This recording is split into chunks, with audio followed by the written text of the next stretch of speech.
On this edition of Oxford News This Week, local robbery hits a local gun store.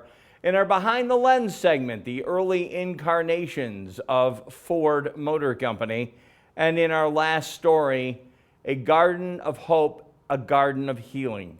Stay tuned. This and more coming up on this very special edition of Oxford News This Week.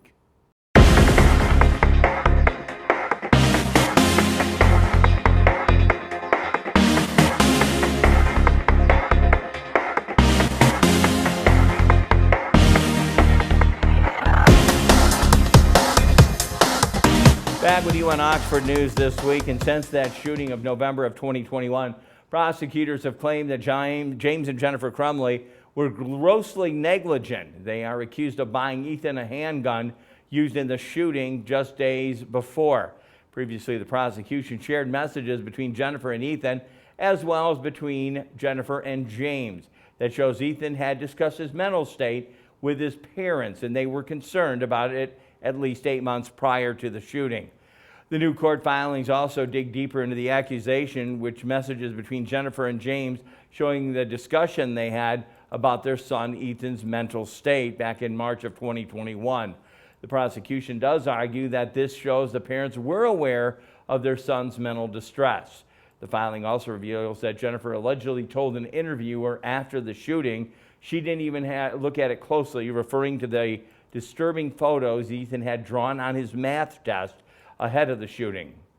She also allegedly said her biggest fear with the gun that he would turn it upon himself. Jennifer and James Crumley were called to the school just hours before the shooting.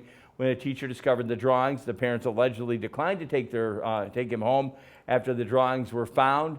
The new filing of prosecutors also noted that the parents took the receipt from the gun James had allegedly purchased for Ethan when they actually fled the area after the shooting. They had the receipt when they were caught in Detroit. Ethan, who pleaded guilty last year, also said during his plea that he gave his father the money to buy the handgun. Last month, James and Jennifer Crumley appealed to the Michigan Supreme Court to have the charges against them dismissed.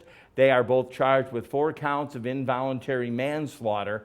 Prosecuting it argues that they are appropriate charges, noting the parents failed to keep the gun away from their troubled minor child.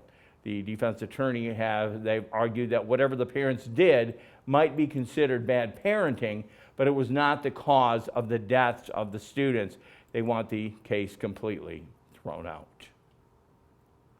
A disturbing robbery happened at Acme Shooting Goods on Lapeer Road in Oxford Township.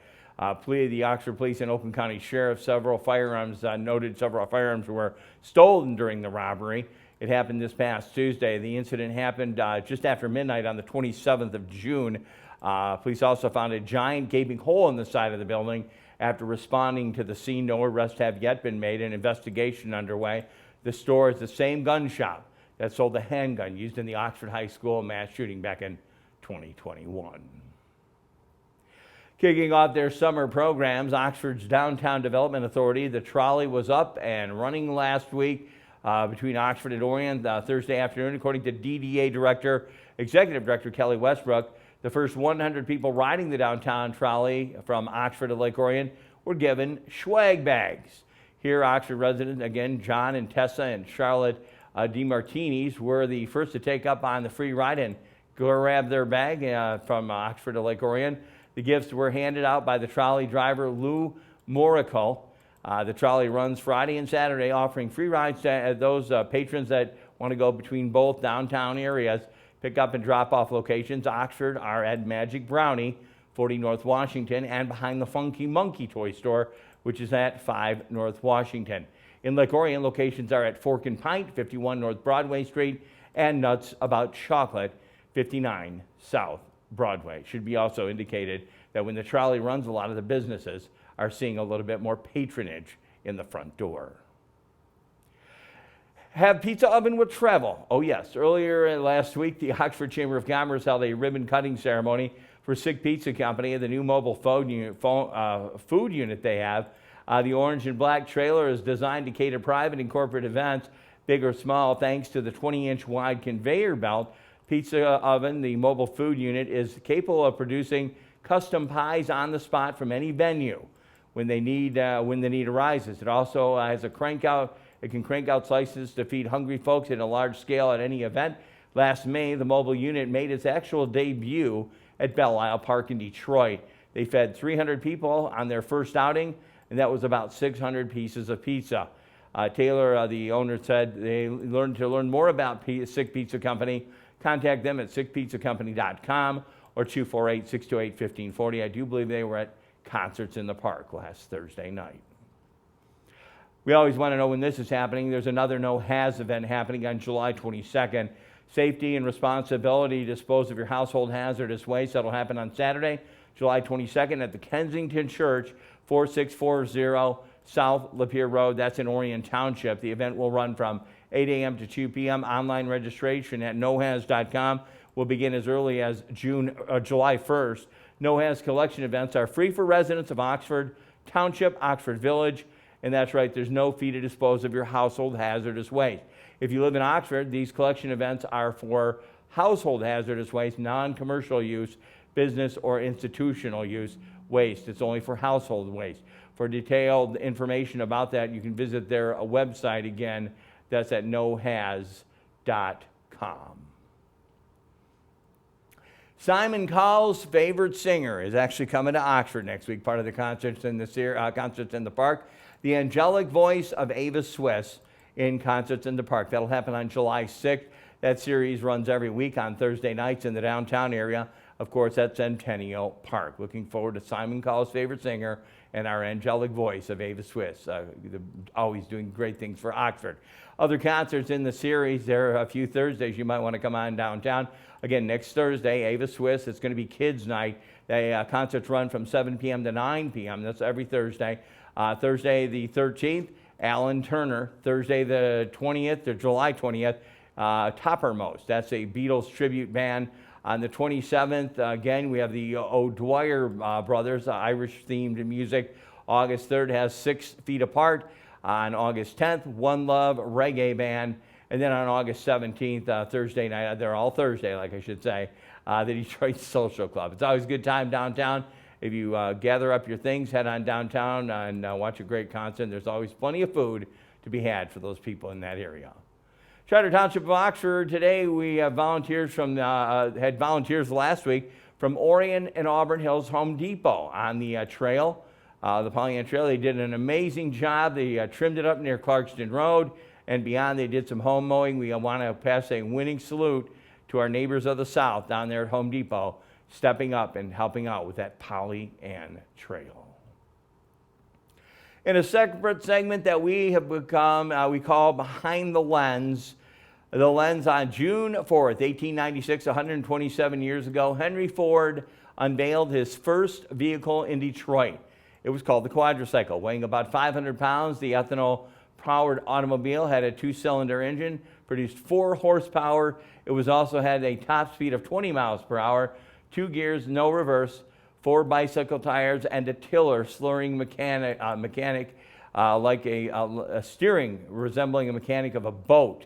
The popularity of the quadricycle helped lead to Ford to the founding of his Detroit Automobile Company back in 1899, and later to incorporate to become, of course, we know, the Ford Motor Company in 1903. Here's an early incarnation from Ford Motor Company in our Behind the Lens series.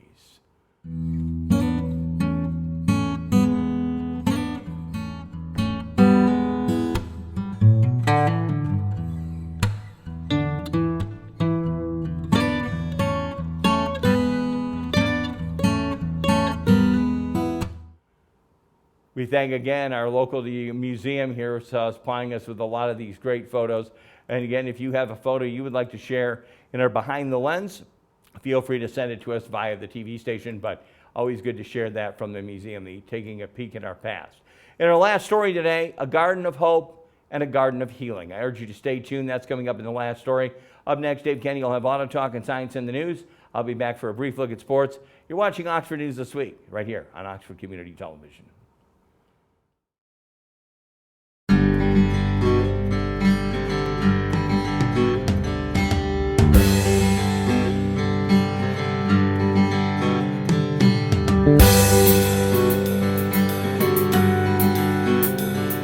I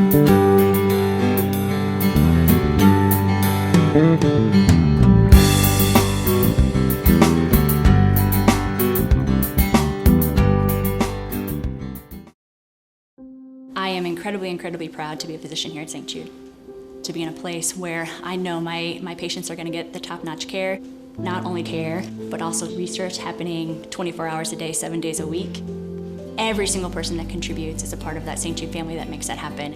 Because of the research, because of all the donors, because of everyone that is really committed to the mission of St. Jude, we're giving families hope.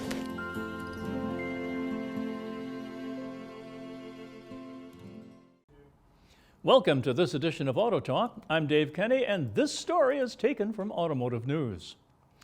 The least expensive version of the Chevrolet Silverado EV will cost more than $39,900 price previously touted by General Motors when it goes on sale in 2024. Originally announced in January 2022 before shipping, Chevrolet officials said economic and supply constraints over the past 18 months have affected pricing. The brand did not disclose the new starting price. A lot has changed in the last year and a half with the economic pressures, with industry pressures, with all the supply chain constraints. Amy Masika, Director of Marketing for Chevrolet Trucks, told Automotive News at a media drive event for the Chevrolet Silverado EV work truck aimed at fleet buyers. GM has started limited production of one Silverado EV trim, the 4WT, at its Factory Zero assembly plant in Detroit. The 4WT offers an estimated 450-mile range and starts at $79,800, including shipping. Customer deliveries are expected to begin soon. The lowest price Silverado EV still will offer more range than the basic models of rival electric pickups and be competitively priced when it goes on sale next year as a 2025 model. It's going to be the right content for a price leader. Masika said, affordability is still really important to Chevrolet. For now, Chevy is closing the Chevrolet Silverado EV reservation process as it prepares to convert more than 185,000 fleet and retail reservations into orders, Masika said. The reservation tally includes about 350 unique fleet customers from multiple industries with thousands of orders, Masika said, though Chevrolet has not publicly identified the truck's initial customers. 2024 Chevrolet Silverado EV trims, the three trims will launch in 2023 with others to follow next year. They are 4WT for fleet customers. EPA estimated 450-mile range starts at $79,800, including shipping available at launch. The 3WT for fleet customers, GM estimated 350-mile range starts at $74,800, including shipping available after launch. And finally, the RST First Edition for retail customers. GM estimated 400-mile range and starts at $106,895, including shipping for the fall of 2023. The first retail-oriented trim, the high-end RST First Edition, is slated to arrive this fall. Once trucks ordered by initial reservation holders have been built, Chevrolet will reopen the normal vehicle ordering process through dealerships, Masika said. The the Silverado EV 3WT for fleet buyers will also arrive this year and offering a GM estimated range of 350 miles. Additional trims, including the entry-level model, will follow in 2024. The 4WT will offer higher towing and payload capacity than originally estimated, Chevy said. Towing capacity increased to 10,000 pounds from 8,000, while payload rose to 1,440 pounds from 1,200, Masika said. The driving range also has increased. The brand said in May that the Silverado EV work truck's EPA estimated range will be 450 miles versus GM's earlier estimate of 400. We put a bunch of efficiencies into the vehicle, not just with the aerodynamics, but with the calibrations and the way the vehicle runs and regenerates while our drivers are driving, said Nicole Kratz, the Chevrolet Silverado EV's chief engineer. This month, GM followed Ford Motor Company in reaching a deal with Tesla to allow GM's electric vehicles to use 12,000 Tesla superchargers using adapters starting next spring. In 2025, GM will begin to build the North American charging standard connectors used by Tesla into its EVs rather than the combined charging system ports now used. Well, that's it for this edition of Auto Talk. I'm Dave Kenny. Stay tuned to Oxford Community Television.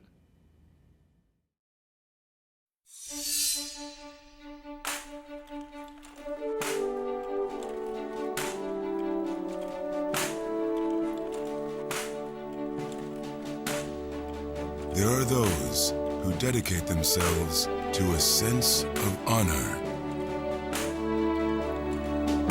to a life of courage, and a commitment to something greater than themselves.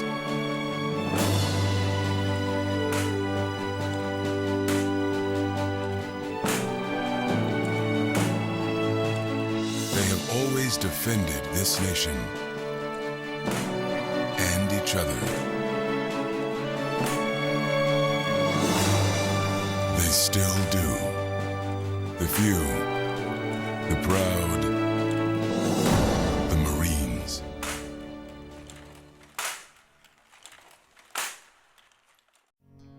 Canine Stray Rescue is Oxford's own local dog rescue. Call them at 248-628-0435 or go to their website dogsaver.org and click on the Canine Stray Rescue League link.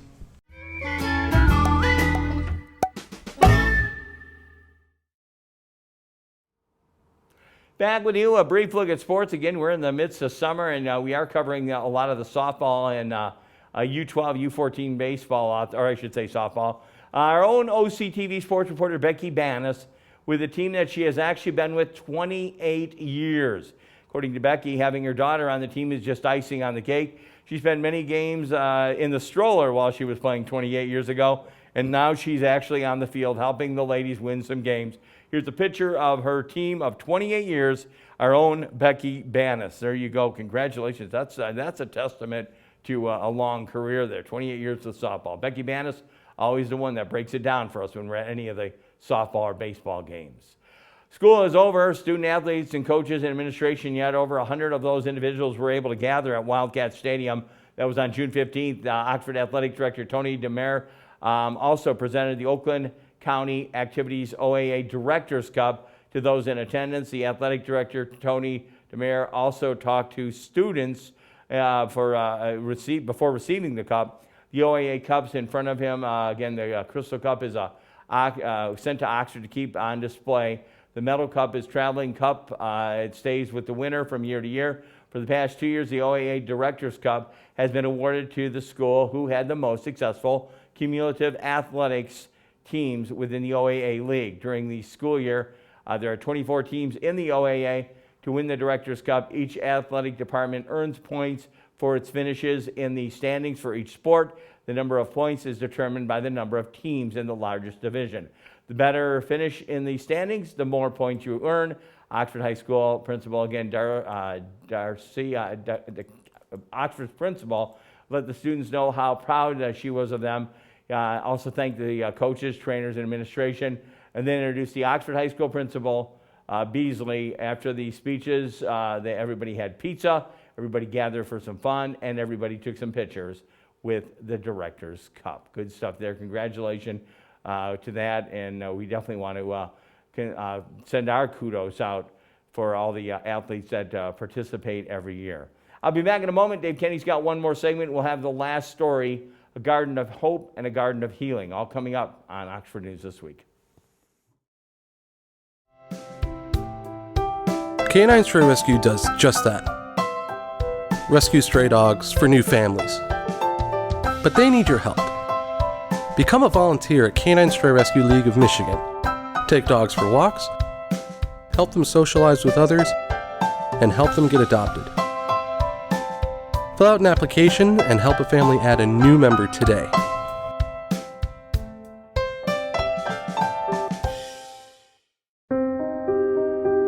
Here's to the things that can keep us safe.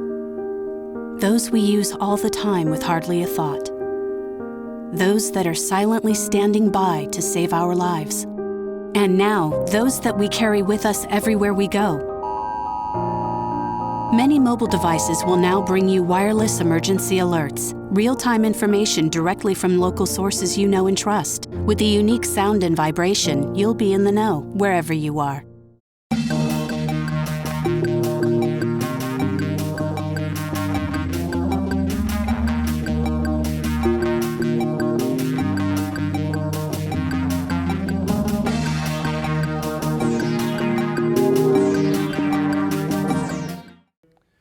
Welcome to Science in the News. I'm Dave Kenny, and this story is taken from New Scientist. Our solar system could be hiding an extra planet in its outermost reaches. It's possible that a giant planet lurks in the Oort cloud, which begins hundreds of billions of kilometers beyond Pluto and has typically been considered the domain of comets. Most multi-planet systems, especially those with giant worlds like our own solar system, undergo what's called a dynamical instability at some point in their lifetime, wherein the planets interact gravitationally and violently swing past one another. Often this is thought to be the result of one or more of these worlds being hurled out of the system entirely. Jean Ramon at the University of Bordeaux in France and his colleagues performed a series of simulations of these instabilities, taking into account the gravity from the galactic environment of the systems. They found that up to 10% of the exiled planets may actually hang out at the edges of their systems, refusing to be banished altogether. Unless we don't understand gravity at all, lots of planets should be ejected, and it turns out some of them might not quite be ejected at all, says Ramon.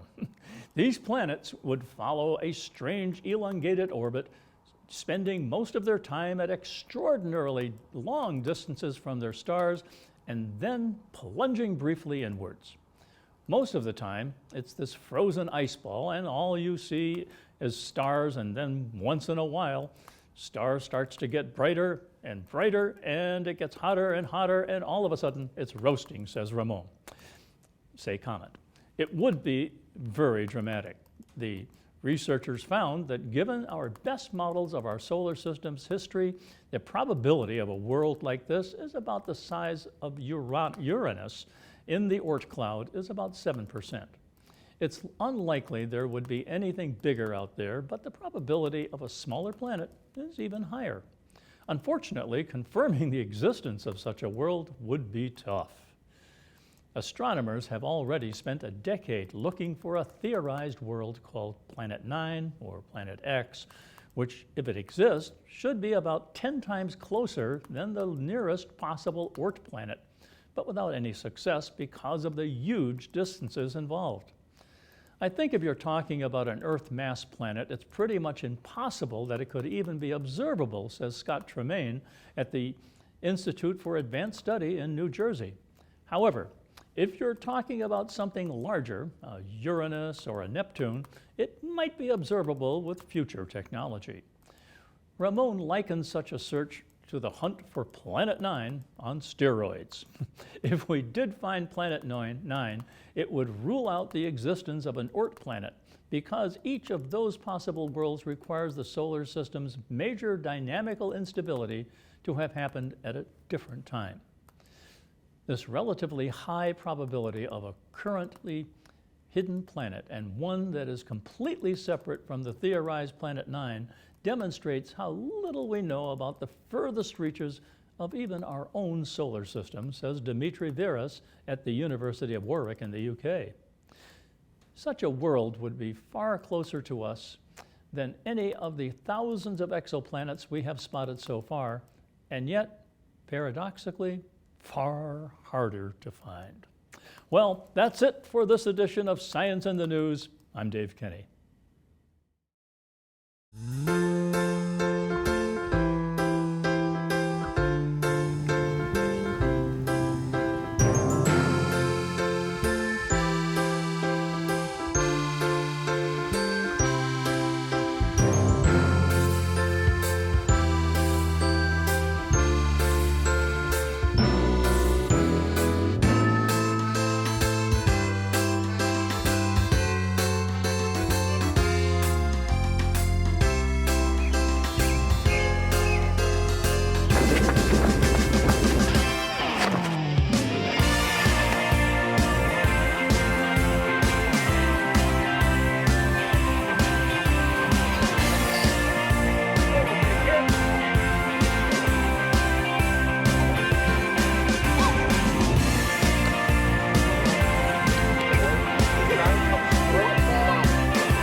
the outdoors, then there's a good chance you could come across a young fawn.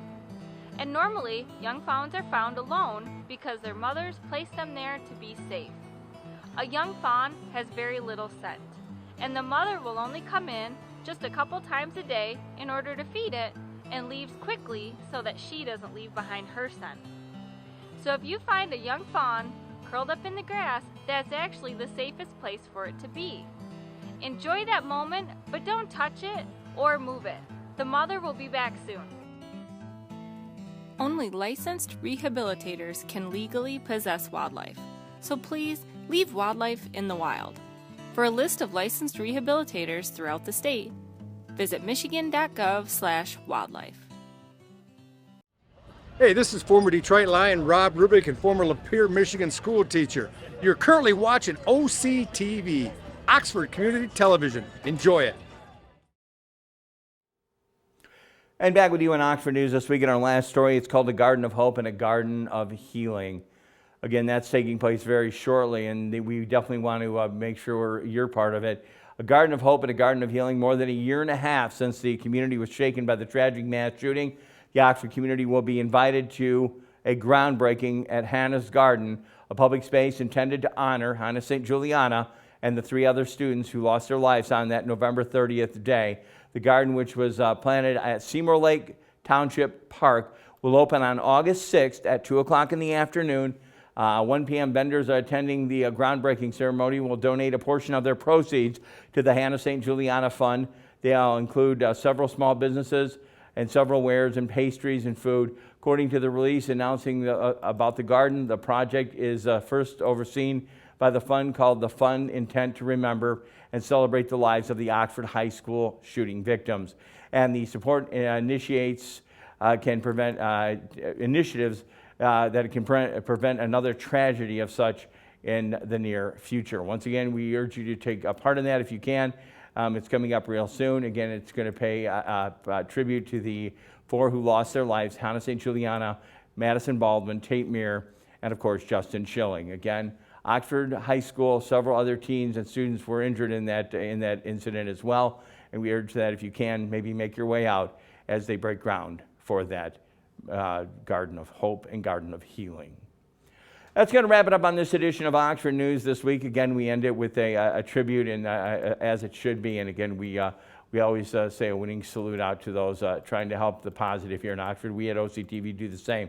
We thank the news gathering sources of the Charter Township Facebook page, the Oxford Village, the Oxford Leader, the Oakland Press, Oxford Township, CJ Carnacchio for his photo contributions, the Oxford Leader for their photo contributions. OCTV also can be viewed on Spectrum Charter Channel 191, Channel 99 on the AT&T UVerse system, YouTube, Rumble, Facebook, and of course on the Roku app if you would like to watch OCTV there. Programming also can be achieved by watching our YouTube page. OCTV is also available to local groups for producing public service announcements.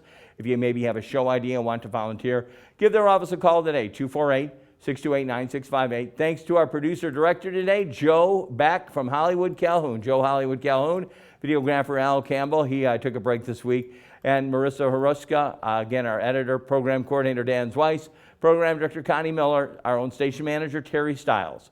For everyone here at OCTV, I'm Jim Hughes, hoping you have a safe week, and I invite you back next time. And again, we will take a look at Oxford News this week.